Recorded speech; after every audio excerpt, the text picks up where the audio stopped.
اننا نرجع معاكم مره تانية بحلقه خفيفه جدا وحلقه كوميديه، فما لقيناش افضل من حاجه كوميديه وكمان تاريخيه من التراث معانا.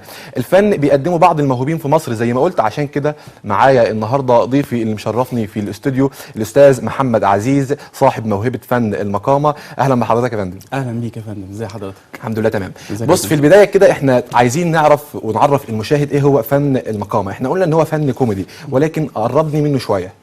والله هو فن المقامة ببساطة كده عبارة عن قصة قصيرة أو حدوتة بتعتمد في المقام الأول على الكوميديا، يعني هو شرطها الأساسي الكوميديا. يعني الفن ده للأسف هو اندثر، ما بقاش موجود. هل بيحتاج مثلا موهبه يعني عشان فطريه، ولا هي موهبه مكتسبه عشان اقدر امارس الفن ده؟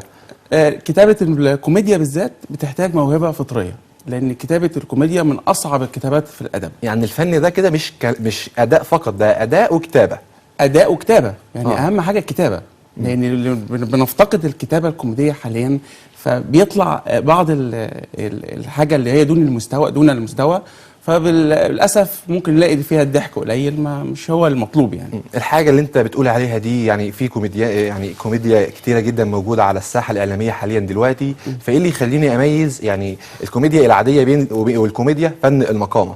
هو فن المقامة عبارة عن حالة كوميدية متكاملة، وأنا بعتبر إن فن المقامة هي الحلقة المفقودة في الكوميديا.